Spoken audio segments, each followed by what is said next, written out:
नमस्कार दोस्तों, मैं राहुल मिश्रा आप सभी का अपने आज के ब्लॉग में स्वागत करता हूं। दोस्तों, आज का जो मैं अपना ब्लॉग बना रहा हूं अपने घर से ही बना रहा हूं। आज ऑफिस नहीं गया था मैं।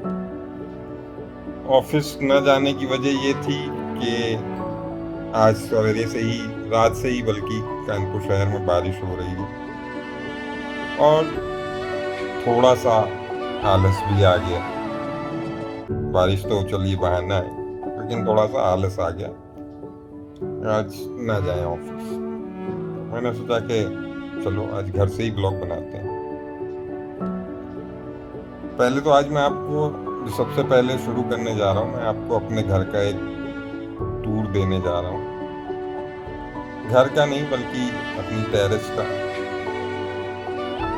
आपको दिखाने जा रहा हूँ कि मेरे घर के आसपास कितनी हरियाली है, तो आप सभी का भी मन प्रसन्न हो जाए इस हरियाली को देख के। तो आइए देखते हैं कि मेरा घर बाहर से या किस प्राकृतिक खूबसूरती के बीच में मेरा घर है। आइए चलते हैं। तो दोस्तों, ये हमारे घर के बाहर की मेन रोड है।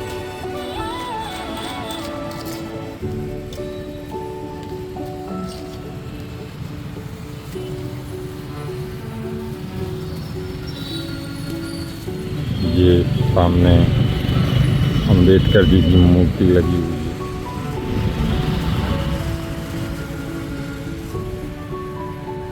ये हम आज अपनी छत पे घूम रहे हैं। बारिश ज़्यादा हो रही थी आज सुबह, तो मन नहीं किया आज उठने का, ऑफिस जाने का। आज सोचा घर ही से थोड़ा सा काम कर लिया जाए। अब हालांकि बारिश रुक गई है, अब मैं निकलूँगा ऑफिस की तरफ थोड़ी देर में। लेकिन आज का व्लॉग जो है वो घर से ही बनाऊँगा। ये हमारे घर के पीछे खेत हैं, सरकारी खेत हैं दलहन अनुसंधान के। और ये मेट्रो स्टेशन कानपुर यूनिवर्सिटी का। ये कानपुर यूनिवर्सिटी आपको दिखाने जा रहा हूँ। तो ये जो आप फ्लैग देख रहे हैं, ये कानपुर यूनिवर्सिटी में लगा हुआ है।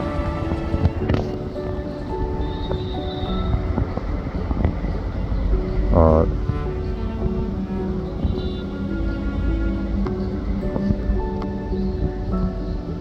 सॉरी, वो जो स्टेशन था वो एसपीएम हॉस्पिटल मेट्रो स्टेशन था, ये वाला। और जो ये आप मेट्रो स्टेशन देखने जा रहे हैं,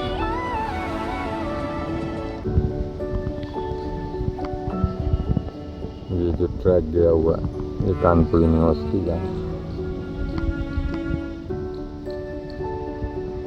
तो ऐसा ही कुछ हरा भरा हमारा घर के आसपास का माहौल है। कैसा लगा आपको कमेंट करके ज़रूर बताइएगा। तो कैसा लगा आप सभी को? हरियाली पसंद आई? इस घर की खासियत ये है कि यहाँ इतनी आसपास हरियाली है कि आपका मन ही नहीं करेगा कहीं और जाने का। शाम को छत पे बैठिए, 2 कप चाय, आप हो, आपका जीवन साथी, आपकी बेटी, छत पे बैठिए, 2 कप चाय साथ में हो, पकौड़ी हो, बारिश का मौसम हो, तो स्वर्ग तो यही है। हम जरूर ढूंढते हैं बाहर अपनी खुशियां, लेकिन स्वर्ग जो होता है वो अपने घर में ही होता है।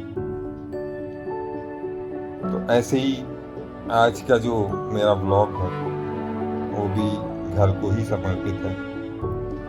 कल की जो मैंने कहानियाँ सुनाई थी उसमें ज़्यादातर हमारे घर परिवार की ही कहानियाँ थी। और आज भी जो मैं ब्लॉग करने जा रहा हूँ किसी महान हस्ती के ऊपर नहीं करने जा रहा हूँ, बल्कि कल का जो मेरा ब्लॉग था, जो मैंने कहानियाँ सुनाई थी, उसी को आगे बढ़ाते हुए उसी क्रम में पार्ट 2 उस ब्लॉग का कुछ कहानियां मैं आज भी सुना रहा हूँ। तो आज की जो हमारी पहली कहानी है वो है ऋतु और उसकी माँ की। ऋतु कॉलेज में पढ़ने वाली एक लड़की है और उसकी माँ घर पे सिलाई कढ़ाई का काम करती है। इसी से उनकी आजीविका चलती है।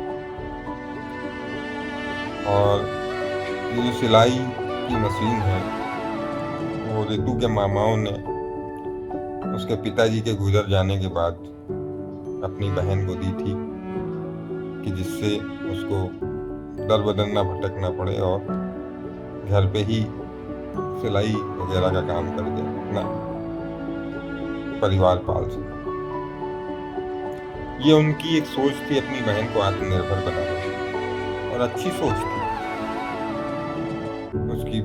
उनकी बहन को किसी के सामने हाथ तो नहीं फैलाना पड़ता।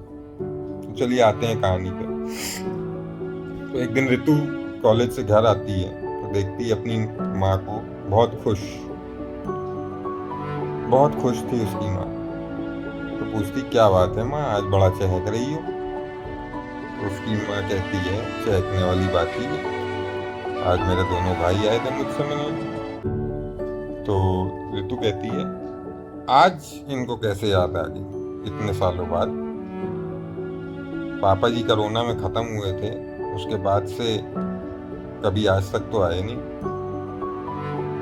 बस रक्षाबंधन भाई दूज पे मनी ऑर्डर भेज देते हैं नेक का, आज कैसे याद आ गई। उसकी माँ ने बड़ी लापरवाही से कहा कि वो कुछ साइन वाइन कराने आए थे। जैसे ही ऋतु ने सुना कि साइन कराने आए थे, ऋतु का माथा ठनका। किस चीज पे साइन कराने आए थे और तुमने कर क्यों दिए, पढ़ा तुमने, किस चीज पे साइन कराने हैं। उसकी माँ ने बड़ी मासूमियत से जवाब दिया वो भाई है मेरे, और होगा कोई कागज, क्या करना है, और हमारे पास कौन सी जमीन जायदाद है तो वो जो हम अपने नाम लिखवा लेंगे। जो है बस ले दे कि यही मशीन है और ये किराए का कमरा है, क्या लिखवा लेंगे वो हमारा नाम अपने नाम। खैर ऋतु को कुछ समझ नहीं आया, लेकिन उसके दिमाग में एक कीड़ा बसा हुआ था कि आखिर मामा लोग क्या साइन करा लेंगे। खैर दिन बीतते गए, आया दिन रक्षाबंधन का। तो ऋतु की माँ को लगा कि जैसे पिछले 2 साल से उसके भाई घर नहीं आए हैं, वैसे ही शायद इस बार भी ना आए और उन्हें एक मनी ऑर्डर करवा दें। लेकिन उसकी खुशी का ठिकाना तब नहीं रहा जब उसने देखा कि दरवाजे पे एक टैक्सी आके रुकी है और उसमें से उसके दोनों भाई उतर के आ रहे हैं अंदर की तरफ। तो उसने बड़ी खुशी में चिल्लाते हुए ऋतु से कहा, ऋतु देख तेरे दोनों मामा आए हैं, जा मिठाई और राखी ले आ, आज 2 साल बाद मेरे भाई मेरे घर आए हैं रक्षाबंधन पे। तो दोनों भाइयों ने रोकते हुए कहा, अरे नहीं दीदी परेशान ना हो, हम राखी और मिठाई दोनों साथ में लेके आए, तुम बस थाली तैयार करो रक्षाबंधन की, राखी बांधने की। तो ऋतु की माँ ने ऋतु से कहा, बेटा चलो थाली रोचना वोचना तैयार करो, भाइयों को राखी बांध दो। तो थाली तैयार होके आई तो वो उनकी बहन जो है राखी बांधने लगी। तो इतने में जो बड़े वाले भैया थे उन्होंने कहा, अरे ऋतु तू वहाँ क्यों बैठी है, तू भी इधर आ, तू भी राखी बांध हम लोगों के। ऐसा कहीं थोड़ी लिखा कि बहन ही जो है राखी बांध सकती है, भांजी भी बांध सकती है, चला इधर बैठ। ऋतु बेमन आके बैठ गई, लेकिन उसके दिमाग में वो सवाल अभी भी कौन रहा था कि आखिर इन्होंने कौन से पेपर में साइन कराए थे। ऋतु जैसे ही आके वहां पे बैठी, सबसे पहले उसने एक सवाल दागा कि मामा पहले मुझे ये बताओ कि आप लोग किस पेपर में साइन करा ले गए थे मम्मी से। अब दोनों भाई एक दूसरे का मुंह देख रहे हैं और उससे कहते हैं, अरे वाह तो बहुत बड़ी हो गई, अच्छा है, कॉलेज में जा रही है, इतना होशियार होना चाहिए कि तू पूछ सके कि जो है आखिर क्या क्या हो रहा है। तो फिर बड़े वाले भैया ने बताया कि पिताजी ने एक ज़मीन ली थी जिसमें दीदी नॉमिनी थी। हम लोगों ने बहुत कोशिश की लेकिन वो अपने नाम नहीं करा पाए ज़मीन, तो उसी के लिए जो है दीदी के साइन लेने आए थे कि वो ज़मीन हमारे नाम हो जाए। इतना सुनना था और ऋतु का पारा एकदम सातवें आसमान पर। ऋतु ने अपनी माँ से कहा, देखा माँ, मैंने तुझसे कहा था ना, ये लालची भेड़िए हैं, ये कुछ छोड़ेंगे नहीं हमारे लिए, सब कुछ लूट लेंगे। और ये कहते हुए पैर पटकते हुए अपने कमरे में जाकर पलंग पे सोने लगी। सुन के थोड़ा सा धक्का ऋतु की माँ को भी लगा था, लेकिन ऋतु की माँ बहुत सीधी थी।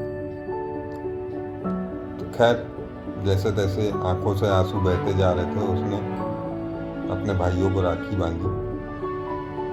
बात आई विदाई नेक देने की। तो दोनों भाइयों ने एक एक लिफाफा निकाला, काफी बड़े लिफाफे थे, और दोनों लिफाफे दे दिए अपनी बहन को, अपनी दीदी को। बोला, खोलो इसको। ऋतु की माँ का बिल्कुल भी मन नहीं था, क्योंकि मन उनका बहुत खराब हो चुका था। उन्हें लग रहा था कि ऋतु की बात सच निकली, ऋतु जो कहना चाह रही थी सच था। तो दोनों इस चीज़ को समझ गए। उन्होंने बोला, ठीक है, जब हम चले जाएं तब खोल लेना, हमारे सामने नहीं खोलना चाह रही थी। खैर, वो दोनों ने विदा ली, चले गए। थोड़ी देर बाद ऋतु जब बाहर आई अपने कमरे से, उसने देखा 2 एनवलप रखे हुए हैं। तो उसने दोनों को खोल के देखा, तो उन दोनों में कपड़े, मिठाइयाँ, कुछ पैसे, एक चिट्ठी और कुछ कागज रखे थे। ऋतु निकाल के उन कागजों को सबसे पहले उसने देखा, कुछ समझ में नहीं आया उसको। फिर उसमें साथ में रखी हुई चिट्ठी पढ़ी उसने। उसमें लिखा था, प्रिय दीदी, आज हम आए हैं आपके पास रक्षाबंधन पे, और आपको ये बताना चाह रहे थे कि पिताजी और हमने मिलके एक ज़मीन ली थी बड़ा बाजार में। उस ज़मीन पे चूँकि अब पिताजी भी नहीं हैं और जीजा जी भी इस दुनिया में नहीं रहे हैं, तो हम ये चाहते थे कि उस ज़मीन को आपके नाम करके उस पे एक मकान बनवा के आपको दें, क्योंकि हमें नहीं अच्छा लगता कि हमारी बहन एक किराए के मकान में रहें और हम अपने खुद के मकानों में रह रहे हैं। और ये मकान हमने बनवा दिया है, उसी में नीचे एक दुकान भी बनवा दी है, जिसमें आप अपना सिलाई कढ़ाई का काम करते रहना, और कभी भी कोई दिक्कत हो तो आपके दोनों भाई जिंदा हैं। और कभी ये मत सोचिएगा कि हम आप पे कोई एहसान कर रहे हैं। माँ और बाबूजी के जाने के बाद आपने हमें अपने बच्चों की तरह पाला है, और हम कभी ये भूल नहीं सकते। तो अपना आशीर्वाद हमेशा अपने ऊपर हमारे ऊपर बनाए रखिएगा, और अपने भाइयों को ऐसे ही रक्षाबंधन पे याद करते रहिएगा। प्रणाम। अब जब ये चिट्ठी ऋतु ने पढ़ी और अपनी माँ को पढ़ के सुनाई, तो दोनों की आंखों से आंसुओं की अविरल धारा बह गई कि हमने क्या सोचा था और यहाँ पे क्या है। तो एक भाई बहन और एक मामा भांजी का प्यार या मामा भांजे का प्यार, इनको कभी शब्दों में नहीं तौला जा सकता है। ये हमेशा अनमोल होता है। और मेरी आप सभी से गुजारिश है कि अपने परिवार से, अपने सगे संबंधियों से हमेशा मिलकर रहें। और कभी कोई गिला शिकवा भी है तो मिल बैठ के आपस में समझाएं, सुलझा लें उस मसले को, और एक बार गले लगा के देखें अपने भाइयों को, बहनों को। मेरा आपको चैलेंज है, 90% मसले वहीं पे सुलझ जाएंगे जब एक बार आप अपने बड़े या छोटों को जो है गले लगा के उनसे मिलेंगे।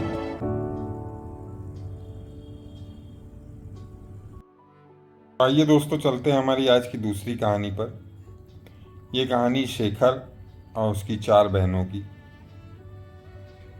शेखर के माता पिता का निधन कुछ सालों पहले हो चुका था और उसकी 4 बहनों की शादी उसी शहर में, जिस शहर में शेखर रहता था, उसी शहर में काफ़ी सालों पहले हो चुकी थी।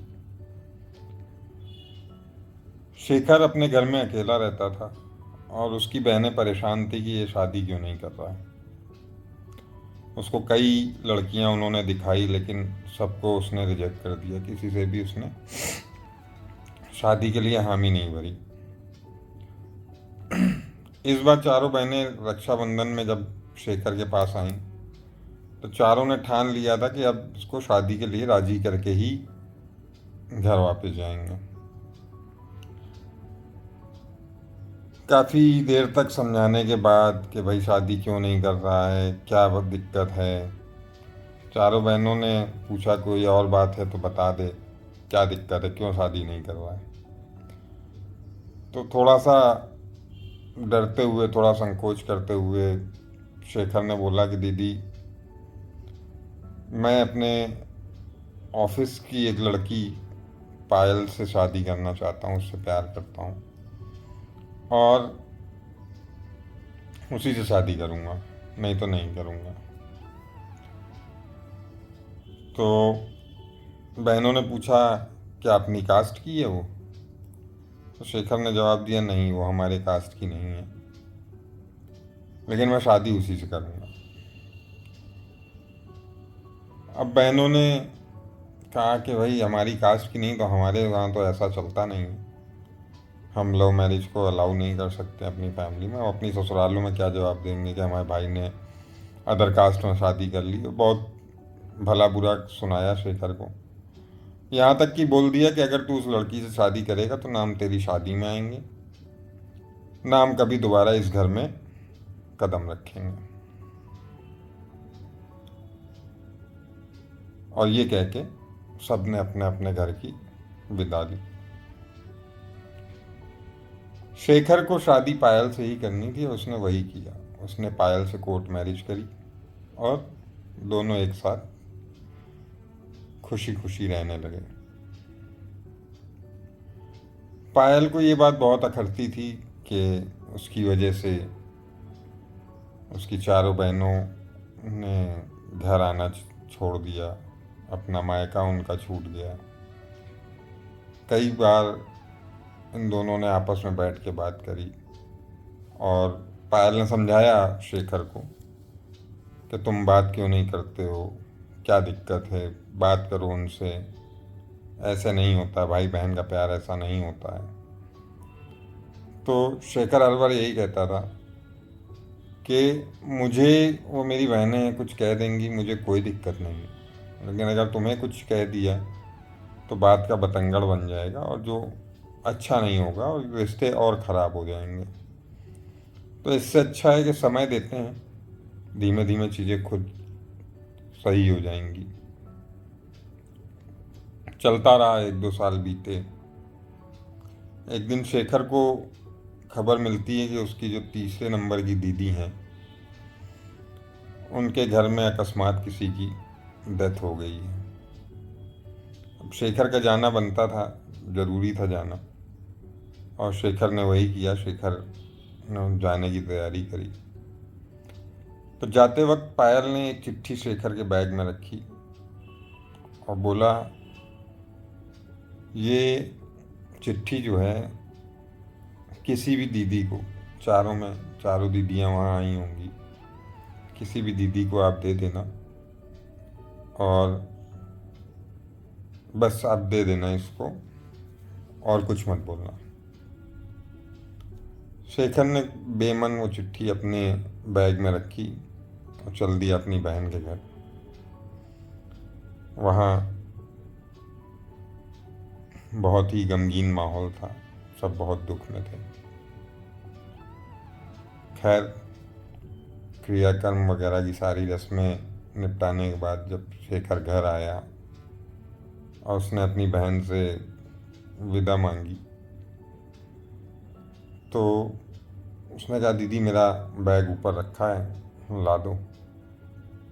कुछ सामान भी इधर उधर रखा हो, चार्जर वगैरह, तो वो भी उठा के उस बैग में रख देना।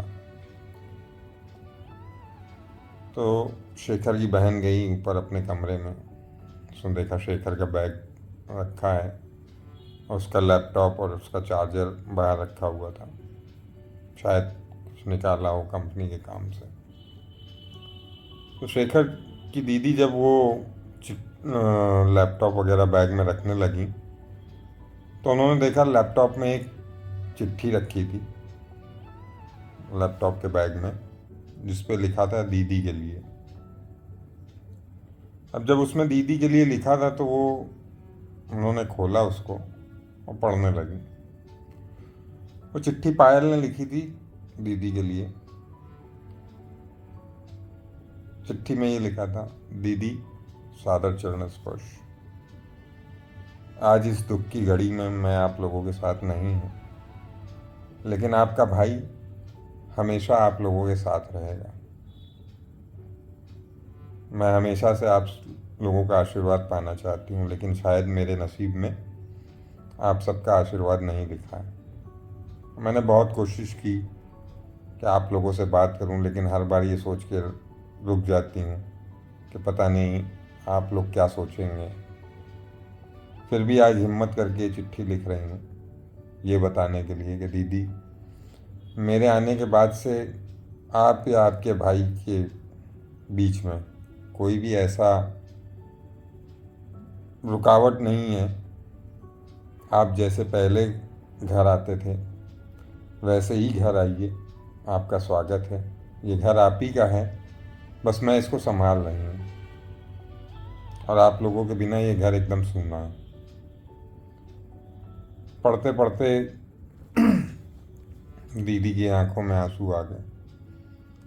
खैर, उन्होंने उस चिट्ठी को निकाल लिया और लैपटॉप वगैरह पैक करके जाके शेखर को दे दिया। शेखर अपने घर आ गया। धीमे धीमे समय बीतता गया। रक्षाबंधन का दिन आया अगले साल। तो शेखर को ये पता था कि दीदियाँ नहीं आएंगी, क्योंकि वो बहुत नाराज़ हैं उससे, क्योंकि उसने अपनी मर्ज़ी से शादी कर ली और एक इंटरकास्ट मैरिज करी। वो सुबह ऑफिस जाने के लिए निकल रहा था, तो अचानक से दरवाजे की घंटी बजी।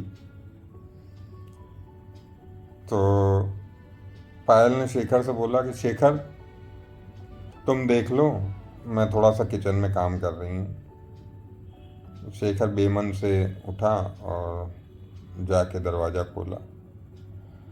जब उसने शेखर ने दरवाज़ा खोला तो एकदम से शेखर की आंखें फटी की फटी रह गईं। उसने देखा उसकी चारों बहनें उसके दरवाजे पे खड़ी हैं।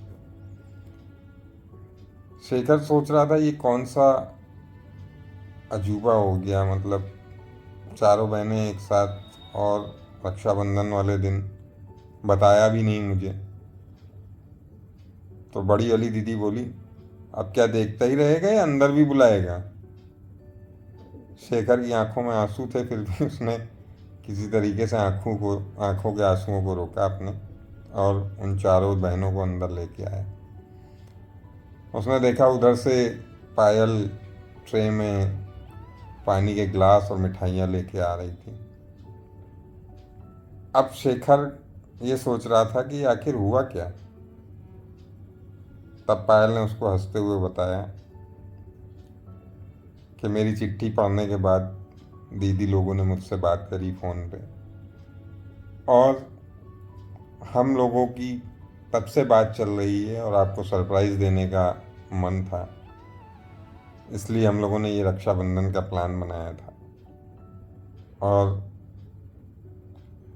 दीदियों ने मुझे अपना लिया है। अब हमारा परिवार फिर वैसे ही, जैसे पहले था वैसे ही रहेगा। शेखर की आंखों से आंसू गिरते जा रहे थे और वो अपनी बहनों की गोद में सर रख के रोए जा रहा था। दोस्तों, भाई बहन का प्यार जो होता है ना, दुनिया में एक अलग ही किस्म का प्यार होता है। मतलब आप सोच भी नहीं सकते कि किस लेवल का वो प्यार होता है। एक भाई अपनी बहन को कभी तकलीफ में नहीं देख सकता और एक बहन अपने भाई को कभी तकलीफ में नहीं दे सकती। भाई बहन का प्यार किसी पैमाने में नहीं नपता। ये एक नेक्स्ट लेवल का प्यार होता है। तो आप भी अपने भाई बहनों से मिलते रहिए, उनके हाल चाल लेते रहिए और आपस में प्यार बांटते रहिए। तो आइए दोस्तों, चलते हैं आज की हमारी तीसरी कहानी पे। ये कहानी हरिवंश जी और उनके परिवार की।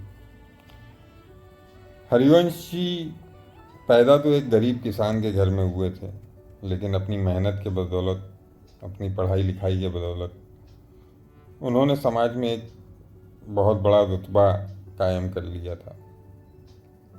और इस रुतबे को कायम करने के पीछे उनके पिता की अथक अपार मेहनत लगी हुई थी। क्योंकि 1-2 बीघे के खेत हुआ करते थे उनके पिताजी के पास। उसी से मेहनत करके फसलें उगा के उन्होंने हरिवंश जी को पढ़ाया लिखा, आगे बढ़ाया, एग्रीकल्चर यूनिवर्सिटी में दाखिला दिलवाया।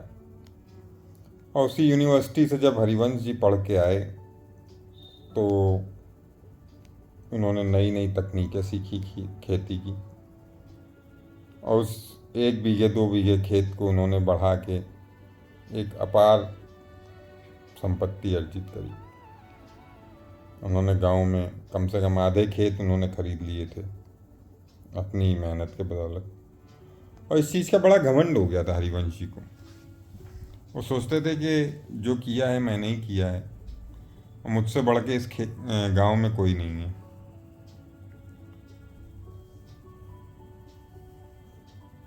एक बार की बात है, हरिवंश जी अपने हवेली के चबूतरे पे बैठे हुए थे। आपको उनकी फैमिली से पहले इंट्रोडक्शन करा देता हूँ, फिर आगे की कहानी सुनाता हूँ। तो हरिवंश जी के परिवार में उनके पिताजी, उनकी पत्नी ज्योत्सना जी, 2 बेटे रवि और शशि थे। तो आगे की कहानी मैं बताने जा रहा था कि वो चबूतरे पे बैठे थे। तो रवि आया उनके पास और बोला कि पिताजी मुझे कुछ पैसों की ज़रूरत है। चूँकि घर का सारा हिसाब किताब हरिवंश जी के ही पास रहता था, वो किसी को भी इतना राइट नहीं देते थे कि घर का हिसाब किताब वो रखे। ना ही ये राइट ज्योत्सना जी के पास था और ना ही किसी और के पास। सारे पैसे हरिवंश जी के ही पास रहते थे, वही अपने हिसाब से जिसको जो देना होता था वो देते थे। तो हरिवंश जी ने रवि से पूछा कि क्या ज़रूरत आ गई पैसे की। तो रवि ने बोला कि मुझे आगे की पढ़ाई करनी है और मुझे पैसों की ज़रूरत है। ये रवि 15-16 साल के हुए थे, इंटर पास करके आगे की पढ़ाई करने शहर जाना चाहते थे। तो हरिवंश जी ने कह दिया, ऐसा है मेरे पास पैसा ऐसा नहीं है, जो करना है यहीं गांव में बैठ के करो, शहर वहर जाने की ज़रूरत नहीं।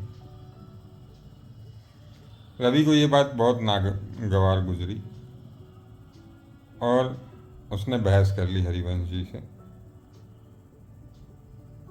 बात काफ़ी बढ़ गई, यहाँ तक बढ़ गई कि रवि ने फैसला कर लिया कि मैं अब इस घर में नहीं रहूँगा और मैं इस घर को छोड़ के जा रहा हूँ।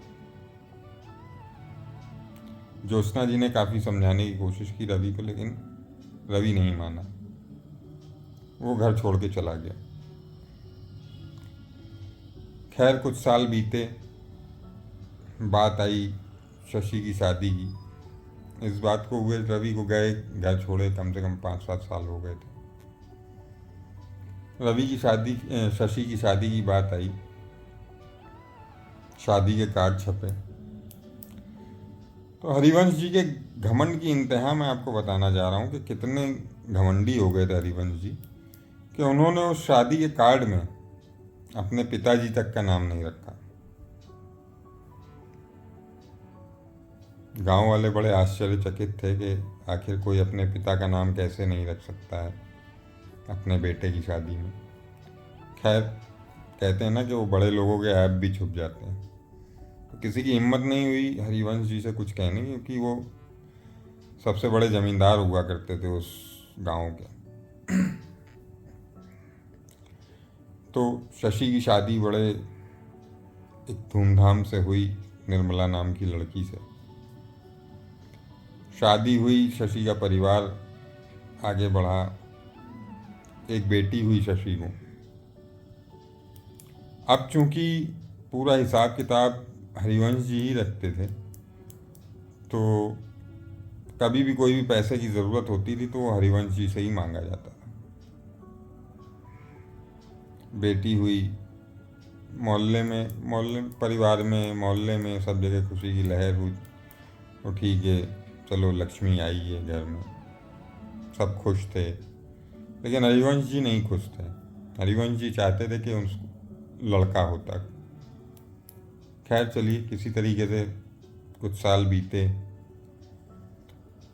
और जब उनकी बेटी के स्कूल जाने की समय आया, तो जैसा कि आपको मैंने पहले बताया कि पैसों का पूरा हिसाब किताब हरिवंश जी ही रखते थे।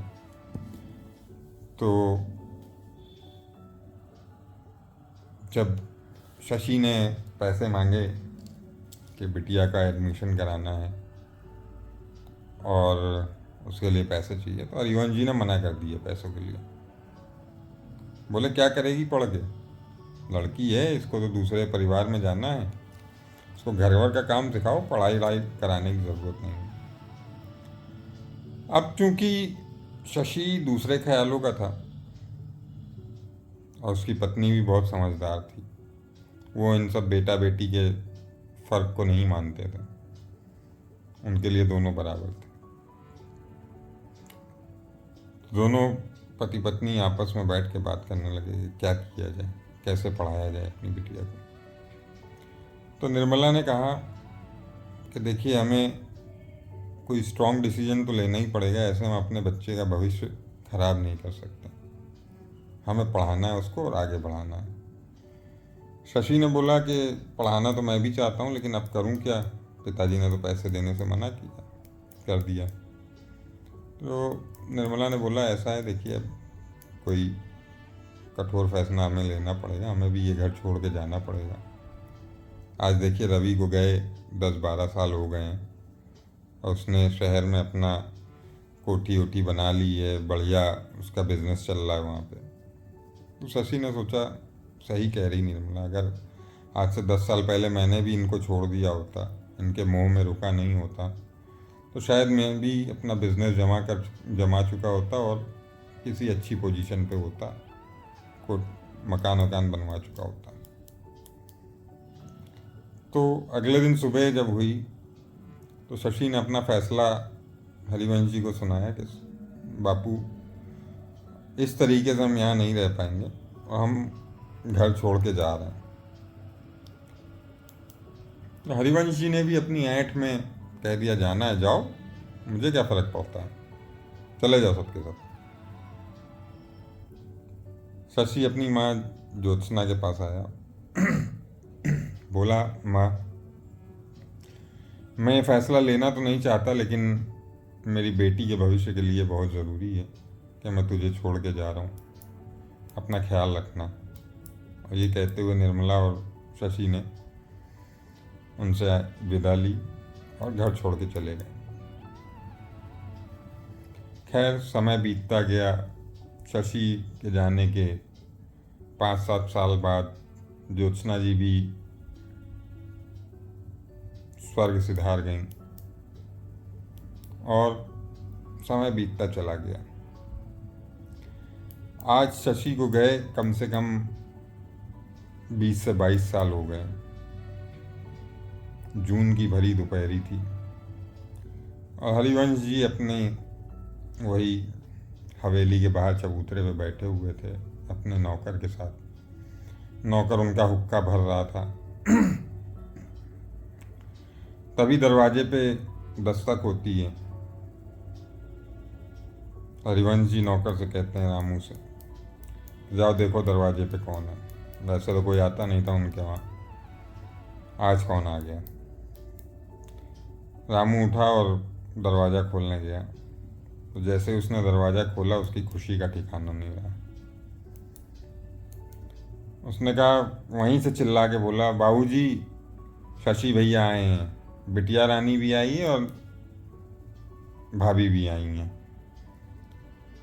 हरिवंश जी के अंदर एक जैसे बिजली कौंध गई हो, एकदम खुशी की लहर थी, लेकिन वो बताना नहीं चाह रहे थे किसी को कि वो उनके आने से बहुत खुश थे। तो बोले नो चिल्ला के, बुला लाओ, देखो किस काम से आए हैं। अब शशि तो जानता था, निर्मला जी भी जानती थी कि उनका नेचर क्या है। खैर तीनों लोग अंदर आए, आते ही बोला, पैर छुए पहले तो हरिवंश जी के। हरिवंश जी ने बोला, ठीक है खुश रहो, बताओ कैसे आना हुआ। शशि ने बोला कि बाबूजी आपकी पोती आईपीएस बन गई है और उसकी शादी कर रहे हैं हम लोग, उसी का कार्ड देने आए थे। हमने इसको इतना पढ़ाया लिखाया, वो आईपीएस अधिकारी बन गई है। और लड़के वालों ने सामने से हाथ मांगा, लड़का भी अच्छे घर का है, खुद भी आईएएस अधिकारी है, और हमने इसकी शादी तय कर दी। और ये शादी का पहला कार्ड हम आपको देने आए हैं। हरिवंश जी ने बड़े गुरूर में उस कार्ड को लिया, लेकिन जैसे ही उन्होंने कार्ड खोला, उनका सारा गुरूर उसी समय चकनाचूर हो गया।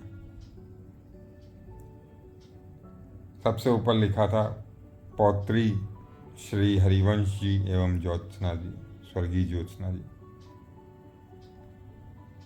काटो तो खून नहीं, हरिवंश जी के आंखों से आंसू गिर रहे हैं, झरझर झरझर आंखों से आंसू गिर रहे हैं। हाथ जोड़ के अपने बेटे से कह रहे हैं, बेटा मुझे माफ़ कर दे, मैं अपने घमंड में पागल था, अपने आगे किसी की नहीं सुनता था, मुझे माफ़ कर दे। शशि ने बोला, पिताजी आप माफ़ी मत मांगिए, जैसा भी है जो भी है, अब चलिए हम लोग सब साथ मिल के रहते हैं। और शादी में रवि भी आ रहा है, मैंने उसको भी समझाया है। हालांकि ये हवेली अब बहुत जर्जर हो चुकी है, हम दोनों के अपने घर हैं शहर में, आप चलिए हमारे साथ वहीं पे रहिए, वहीं पे अपना जीवन यापन करिए। हरिवंश जी ने कहा, देखो ये हवेली मैंने इतने प्यार से बनवाई है, रहूँगा तो यहीं, और यहीं पे आखिरी सांस अपनी लूँगा। हाँ लेकिन तुम दोनों से ये वादा चाहता हूँ, तुमसे भी और रवि से भी, कि अब ये घर तुम्हारा ही है और यहीं आते जाते रहो, और हो सके तो यहीं बस जाओ। जवाब नहीं था ना शशि के पास, ना निर्मला के पास, और ना ही हरिवंश जी के पास। बहुत नाजुक रिश्ते होते हैं हमारे, छोटी छोटी बातों पे टूट जाते हैं, लेकिन एक छोटी ही बात उन रिश्तों को जो है हमारे जोड़ देती है वापस से। फिर वही सीख आखिरी में कि सबसे पहले परिवार, परिवार के बाद कुछ। हमेशा अपने परिवार से, अपनी जड़ों से जुड़े रहिए और उन जड़ों को सींचते रहिए, कभी भी उनसे अलग मत होइए। चाहे वो घर के बड़े हों या घर के छोटे, सबको ये समझना चाहिए कि आप सब एक हो तभी परिवार हो। धन्यवाद, ये कहानी यहीं पे ख़त्म करता हूँ। तो दोस्तों कैसी लगी आज की हमारी ये 3 कहानियाँ, हमें कमेंट करके ज़रूर बताएं, और हमें ऐसे ही प्यार देते रहें। आप सभी के प्यार की हमें बहुत ज़्यादा ज़रूरत है, और आप ही के आशीर्वाद से ये फैमिली आज 1100 लोगों की हो गई है। ऐसे ही अपना प्यार हमें देते रहें और हमें आगे बढ़ाते रहें। Thank you. जय हिंद, जय भारत।